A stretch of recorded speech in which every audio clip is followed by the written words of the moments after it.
Es muy difícil imaginar la visión que tendrían en la antigüedad. Desde nuestro punto de vista actual, toda visión derivada de estados alterados de conciencia o de estados místicos sería señalada como un estado alucinatorio. No habría opción. O se vive la realidad física o bien se vive un estado alucinatorio. Imhotep, el primer ministro del rey egipcio Zoser, fue sumo sacerdote de Heliópolis. Estaríamos sobre el año 2650 a.C., cuando Imhotep, como gran arquitecto y constructor, edificó la pirámide escalonada de Saqqara. En su base se descubrió una cámara que contenía objetos de difícil manufactura, como una vasija de cristal con cuello de jirafa. La gran pirámide se encuentra cercana, una maravilla de dimensiones, perfección y magnificencia que aún a día de hoy supone un misterio. Desde el punto de vista histórico, se considera la evolución lógica de la pirámide escalonada hacia la gran pirámide. Según Jonathan Black, desde el punto de vista de la doctrina secreta, la gran pirámide dataría de una época anterior, sobre el año 3500 a.C. Por lo tanto, no habría habido una evolución, sino una involución en la construcción. La gran pirámide se considera un sepulcro del faraón, un lugar en el que el faraón sería depositado y su alma ascendería. Según la doctrina secreta, la pirámide no sería solo una puerta de excarnación, es decir, de salida del alma, sino que también sería una máquina de encarnación, de entrada hacia el plano material, una puerta para que los dioses volviesen a la tierra a encarnar. La civilización sumeria, hacia el año 3250 a.C., también construyó sus pirámides, los zigurats. En su centro había una gran cámara con la estatua del dios. Se les hacía ofrendas de comida y bebida, así como otros cuidados rituales, con el fin de que permaneciesen los dioses cerca, en el plano material. La conciencia del ser humano era muy distinta en esta época. La realidad espiritual estaba presente. No se concebía el impulso interior como motor de las acciones, las emociones internas y el sentimiento, sino que los impulsos procedían del exterior, de los designios o mensajes de los dioses. Así, Jonathan Black cita al filósofo John Wisdom con esta frase: los griegos no hablaban de los peligros de reprimir los instintos, pero sí pensaban en si contrariaban a Dioniso o si olvidaban a Poseidón o Atenea. Desde nuestro punto de vista actual, una sociedad que actuaba así estaba bajo un estado alucinatorio colectivo, una especie de esquizofrenia compartida. Lo lógico sería pensar en una civilización caótica, sin avances ni un pensamiento avanzado. Sin embargo, esas civilizaciones llevaron a cabo avances científicos, políticos, legislativos, que son la base de nuestra sociedad, y que llegaron a un nivel en su época que no tiene comparación. Volviendo a la Biblia, nos cuentan la historia de la Torre de Babel, una torre que construyó el ser humano como intento de llegar a los cielos. En su fracaso, perdió la lengua común del ser humano y comenzó la segregación. Se dice que fue construida por Nemrod el cazador, un hombre codicioso de poder y cruel. Tanto es así que en el nacimiento de Abraham cometió un infanticidio. Abraham, el gran patriarca que sobre el año 2000 a.C. habitaba en Uruk, visitó Egipto. Allí, según la doctrina secreta, pudo obtener conocimientos de los sacerdotes egipcios. El faraón le ofreció una esclava llamada Agar, con quien tendría un hijo llamado Ismael, quien sería el padre del pueblo árabe. Quizás Abraham fuese iniciado en ciertos misterios. En la Biblia nos cuentan acerca de su encuentro con el rey Melquisedec.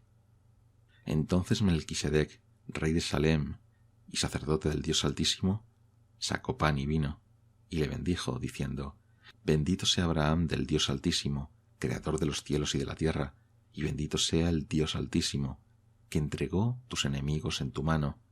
En la epístola a los Hebreos se dice que serás por siempre sacerdote según la orden de Melquisedec. ¿Quién sería este Melquisedec, rey de Salem, rey de paz? Según Jonathan Black, en la tradición cabalística, la identidad secreta de Melquisedec sería Noé, el iniciador de la agricultura, que aparecería como maestro que inicia Abraham. Uno de los episodios más conocidos es en el que Yahvé pide el sacrificio de Isaac, el hijo de Abraham. En el último momento, con el cuchillo en el cuello, es un ángel el que interviene y le ofrece un carnero para ser degollado en lugar de matar a su hijo Isaac. Esto pudo ser un rito iniciático, enfrentar a Isaac a la muerte en el altar para finalizar sacrificando el carnero. Según Jonathan Black, Isaac permanecería en la escuela de Melquisedec por 3 años y medio.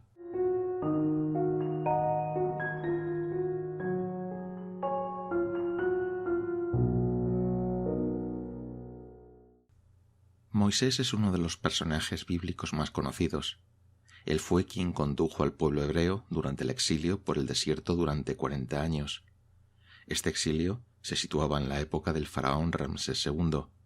En la década del año 1990, un grupo de arqueólogos dirigido por David Rohl puso en tela de juicio la cronología dinástica, considerando que 2 dinastías que se consideraban consecutivas fueron en realidad simultáneas. Según Rohl, la figura de Moisés se situaba en torno al año 1540 a.C., aportando datos que justificaban, según él, que Moisés fue criado por un príncipe egipcio durante el reinado de Neferhotep I. Entre los datos que aporta están los de Artapano, un historiador judío del siglo III a.C., que contaba la existencia de un tal príncipe Mousos, que fue desterrado por los celos del faraón. Moisés habría sido iniciado en los misterios egipcios, citando el libro de los Hechos de los Apóstoles, 7:22, en donde el apóstol Esteban afirma: Moisés fue educado en toda la sabiduría de los egipcios y fue poderoso en sus palabras y en sus obras. Si recordamos los mandamientos de la ley de Dios, tiene una cierta similitud con el libro de los muertos. En este libro, en el encantamiento 125, se menciona un espíritu que declara: no he robado, no he jurado en falso, que mantiene un gran parecido con los mandamientos. Durante el exilio en el desierto, conocería a Jetro, un sumo sacerdote etíope que guardaba una biblioteca de tablas de piedra. Moisés se casó con su hija y tuvo una iniciación superior. A Moisés también se le atribuye la base de la cábala judía. Como es conocido, cada letra hebrea tiene un valor numérico y, por tanto, cada palabra tiene un valor total. Relacionando valores numéricos se obtienen relaciones entre conceptos. Por ejemplo, la palabra hebrea padre tiene valor numérico 3, mientras que madre 41. Hijo, en cambio, tiene valor numérico 44, que es la suma de 3, padre, más 41, madre. La cábala aseguraría que la Torá tiene niveles interpretativos basados en estas relaciones numéricas. Otro faraón también fue hacia el monoteísmo. Fue el faraón Ajenatón, un extraño faraón con un defecto cromosómico que le dio un extraño aspecto hermafrodita. Estableció el culto único a Atón, el dios del disco solar, y trasladó la capital. Según Black, podría decirse que hay un carácter materialista en este monoteísmo, pues solo reconoce la divinidad de Atón, y niega la divinidad en el resto de los dioses que había hasta entonces, niega la divinidad de otros seres y espíritus. Esta negación de lo espiritual en todas las cosas excepto en Atón estaría quitando en el resto de seres el carácter espiritual, dejándolo únicamente en algo material. Solo duró 15 años su reinado, pues el mismo clero acabó asesinándolo para luego volver la capital a Tebas y restablecer los cultos. Según Manetón, el sacerdote historiador egipcio, el reinado de Ajenatón sería considerado un acto de Set. Otro rey cuya magnificencia y sabiduría ha llegado hasta hoy es el rey Salomón. Discutida su existencia histórica, se ubica al final de la Edad de Bronce. Para los judíos, el rey Salomón encarna el esplendor de un reino, siendo el templo de Jerusalén el máximo exponente. Aunque se hable del gran templo, según las dimensiones reflejadas en la Biblia, sería casi del tamaño de una iglesia, ricamente ornamentado y decorado. Sería un fenicio, un tal Hiram, el encargado de la obra. En el centro del templo habría láminas de oro en las paredes y joyas, todo ello para contener el arca de la alianza, el arca que contenía las tablas de la ley. Los querubines sobre las alas del arca representaban las constelaciones, 4 cuernos en los extremos del altar representando la luna y un candelabro de oro de 7 brazos. A la entrada, las columnas Yaquín y Boaz, que según el historiador Flavio Josefo estaban decoradas con planetarios representando el movimiento de los planetas. Nos cuenta Black que según algunas corrientes esotéricas, Salomón y Hiram eran rivales. La misma reina de Saba habría quedado impresionada por él y por el templo construido. Al preguntarle acerca de cómo había podido construirlo, cuentan que Hiram alzó una cruz en forma de tau, y en ese momento acudieron en tropel todos los obreros, como un grupo de hormigas obreras. El Talmud recoge la creencia de que el templo fue construido empleando un misterioso insecto que tallaría la piedra, un insecto llamado Shamir. Hiram tendría el poder de dirigir ciertas fuerzas.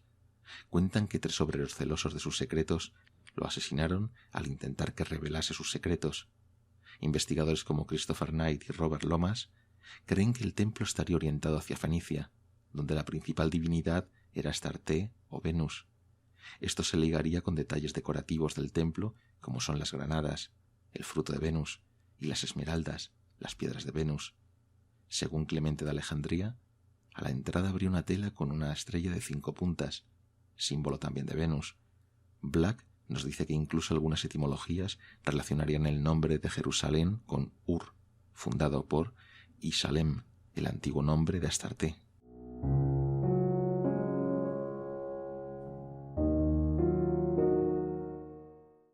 Tras el reino de Salomón vino la decadencia. Surgieron profetas como Elías, profeta solitario, apartado, que se ocultó en el desierto y fue alimentado por cuervos. El cuervo es uno de los símbolos de la iniciación mística. Se dice que Elías, además de ser clarividente, dadas sus dotes proféticas, podía hacer cosas como potabilizar el agua de un pozo, hacer flotar el hierro o curar a un leproso. El episodio más conocido es el de su ascenso a los cielos en el carro conocido como Merkaba. Murió, o más bien trascendió, de una forma no convencional. Según Black, grandes iniciados hablarían de esto como una ascensión, empleando técnicas mediante las cuales pueden cristalizarse energías delicadas, de tal forma que no se dispersen. Otro gran profeta posterior sería Isaías, cuya principal contribución sería el concepto de la gracia. En una época en la que los adoradores de Baal, el nombre cananeo de Saturno a Satanás, hacía ofrendas y ceremonias de forma que sus dioses hiciesen ciertos actos o les beneficiase, Isaías lo rechazaba, creyendo que Yahvé les había elegido para darles su amor, un amor que no puede exigirse ni comprarse. Esto abría una nueva dimensión espiritual del amor, el aspecto incondicional. En otra parte del mundo, más al oriente, aparecía el príncipe Siddhartha. Rodeado de riquezas, abandonó todo para intentar encontrar el sentido del sufrimiento en la vida. Tras los 10 que permaneció bajo una higuera en meditación, determinó que la vida es sufrimiento, su causa es el deseo, y que es posible liberarse del deseo. La forma de liberarse es el llamado noble camino óctuple: comprensión correcta, pensamiento correcto, habla correcta, actuar correcto, medio de vida correcto, esfuerzo correcto, atención correcta y concentración correcta. Con una visión más occidental, podemos verlo como unas normas morales, de conducta de vida, pero más allá de eso es una técnica, de forma que siguiendo esa línea de actuación llega a haber una transformación interior. Esas prácticas vigorizan interiormente, producen una alquimia interna, no son solo una declaración de principios que se cumplen y no actúan interiormente. Este camino óctuple produce una evolución interna, ordenada, gradual, un flujo interno de energías que revitalizan los chakras. Más o menos contemporáneo había otro gran iniciado en la Grecia clásica, Pitágoras. Nació en la isla de Samos. De sus escritos no nos ha llegado nada directamente, sino a través de sus discípulos. Se le atribuían cualidades casi divinas. Según Empédocles, podía sanar y rejuvenecer ancianos. También se cuenta que un río le saludó e incluso podía estar en varios sitios a la vez y sanar con versos de Homero. Pitágoras inició en escuelas mistéricas, incluyendo 20 años con sacerdotes egipcios, estudios con los magos de Babilonia y descendientes de rishis de la India. En el año 532, tras su discusión con Polícrates, el gobernador de Samos, se retiró al sur de Italia, a Crotona, y fundó su comunidad esotérica. En la formación que se llevaba a cabo, seguía una dieta de amapolas, semillas de sésamo y pepino, miel silvestre, flores de narciso y la piel de una cebolla albarrana de la que se hubiera exprimido el jugo. La gimnasia también jugaba un papel importante, así como guardar silencio sobre los conocimientos. Se decía que Pitágoras era el único humano capaz de escuchar la música de las esferas, y así, un día colocó un tablón de madera con una serie de pesas en escala ascendente. Así, determinó las notas musicales que son agradables al oído humano, determinando con criterios matemáticos sus relaciones. De esta forma, nacería la escala pitagórica. Pitágoras supo alternar el carácter intelectual con el espiritual, reconociendo la faceta racional de la vida y la irracional.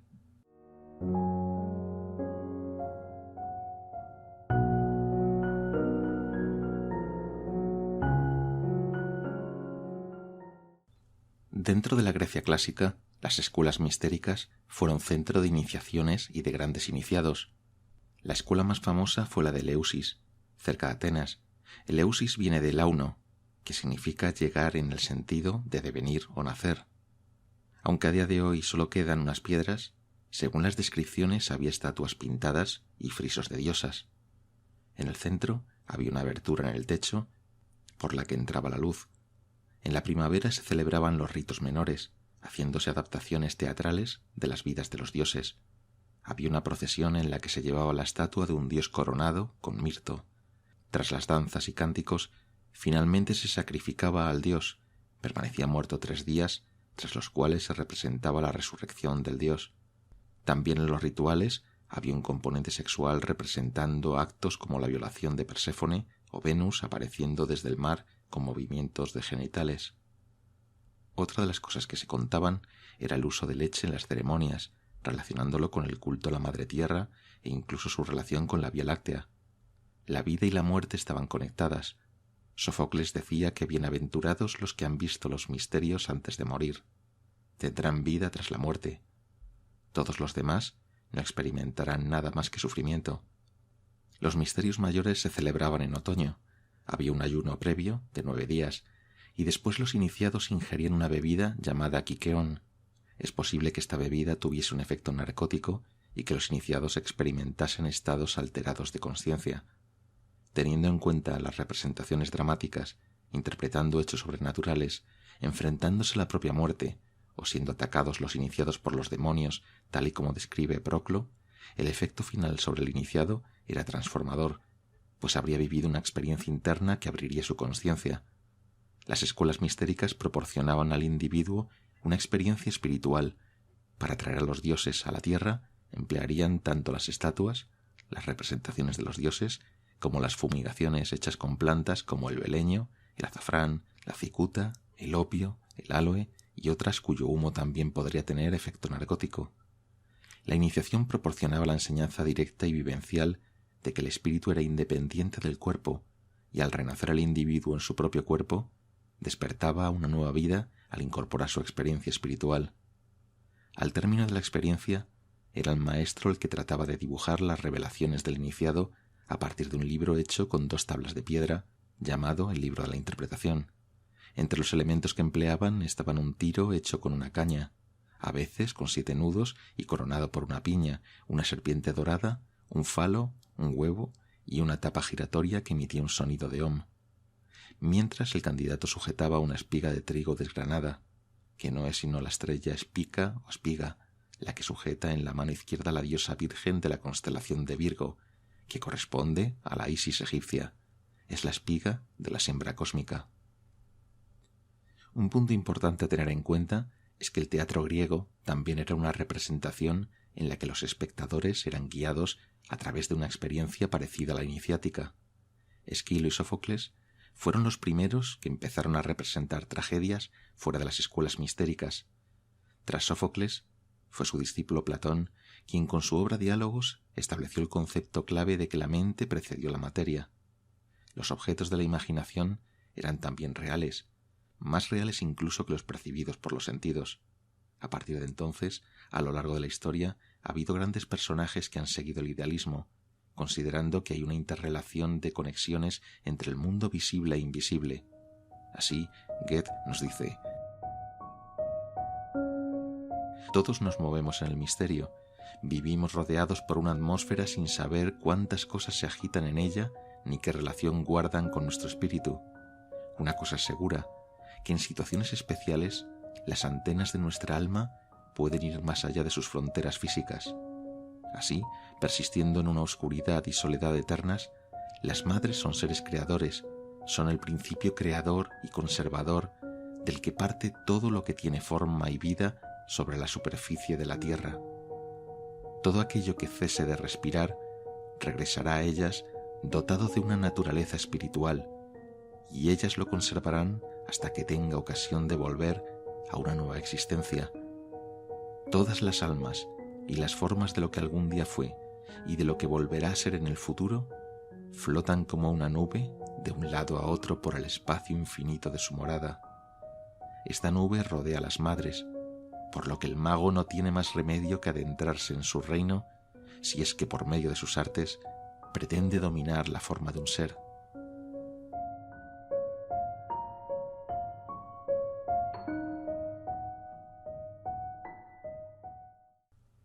Tras Grecia, fue Roma quien se impuso como imperio. La herencia griega seguía presente en corrientes filosóficas y de pensamiento. En cierta forma, como ocurriera con la adoración a Baal, habían vuelto los cultos envueltos en humos y ofrendas, que lo que hacían era hipnotizar al pueblo y endiosar a élites dominantes. Los mismos césares fueron iniciados en cultos. Una de las obras iniciáticas de la época fue el Asno de Oro de Apuleyo. Las escuelas iniciáticas fueron cayendo en decadencia y los iniciados romanos se fueron retirando a la clandestinidad. Los estoicos estarían próximos al impulso iniciático, mientras que los epicúreos irían hacia el lado más materialista. Las creencias en niveles superiores y dioses decaía, mientras que suscitaban más interés las creencias en niveles inferiores como los demonios y los espíritus de los muertos.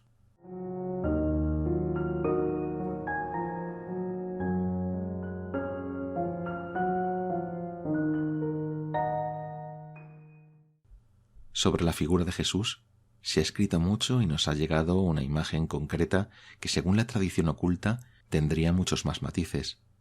Jonathan Black hace mención a la Pistis Sofía, un relato de corte gnóstico en el que se incluye el relato de dos niños Jesús. Según este, María habría encontrado un niño con un parecido enorme a su hijo. Pensó que podía ser un demonio, y tras avisar a José y a Jesús, justo en el momento del encuentro, Jesús se junta al niño y se abrazan. Según la tradición secreta, tendría un simbolismo de unión de conciencia y forma. Era necesario que uno de los dos niños se sacrificase por el bien del otro. Finalmente llegaría a ser uno. Aquí Jonathan Black lo fundamenta en que la doctrina de Jesús es la que creó la vida interior. Desarrolló una nueva conciencia basada en el amor, pero un amor más universal. Hasta entonces el amor se concebía de forma más tribal, familiar o personal, pero ahora se planteaba elegir amar a todos, sin distinción. Según la doctrina esotérica, cuando se produce el acto de amar, hay una fuerza cósmica que fluye en el individuo y llega a ser consciente de ello. Es la llamada magia divina.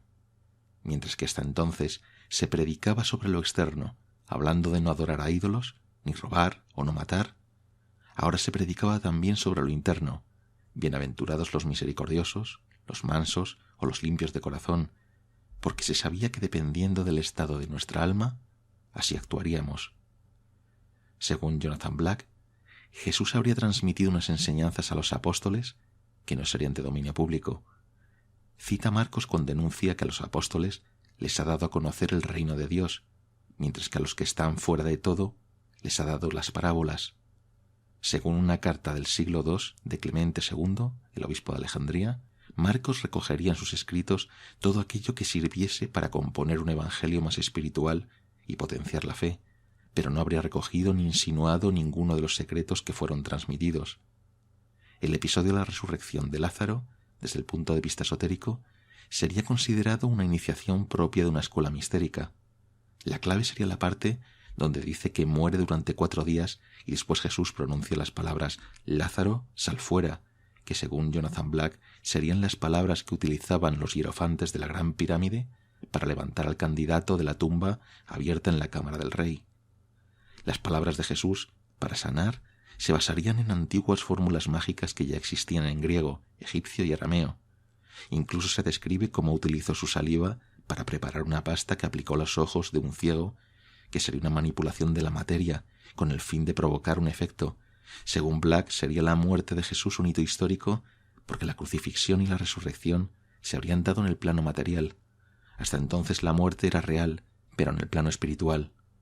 Jesús habría representado el regreso del Dios Sol para infundir su espíritu en la tierra y volver a un mundo más espiritual.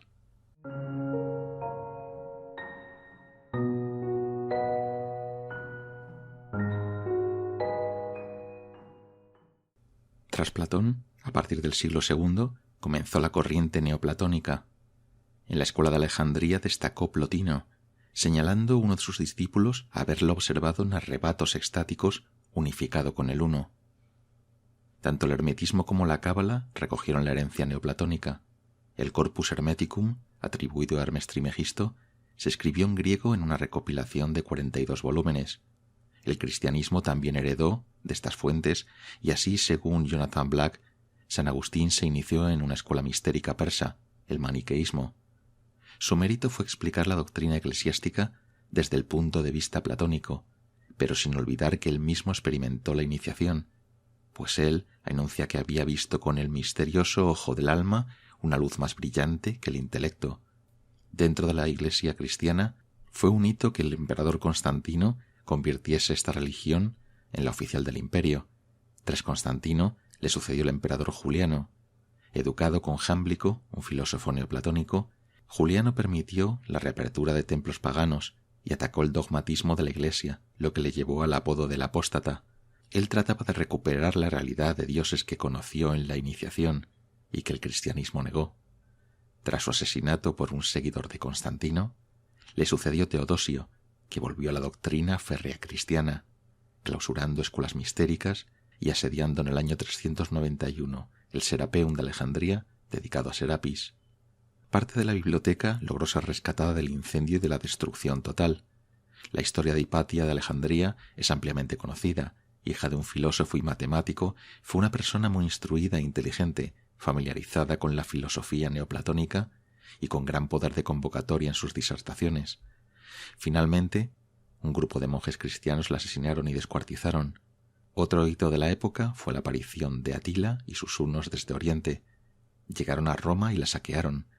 Atila practicaba el chamanismo, procedente de Mongolia. En el chamanismo se empleaban técnicas para entrar en trance, en estados alterados de conciencia. Investigaciones recientes han determinado que hay una enzima en el cerebro llamada dimetiltriptamina que en una concentración suficiente produce estos estados alterados. El 2% de las personas tiene una concentración natural que puede inducir a estados espontáneos de alteración de la conciencia. Posiblemente la adolescencia sea el mayor momento a partir del cual se dé un proceso de cristalización que recubre la glándula pineal e impide este efecto. Ante una insuficiencia de la enzima, se requerirían técnicas para poder aumentarlas y producir el efecto.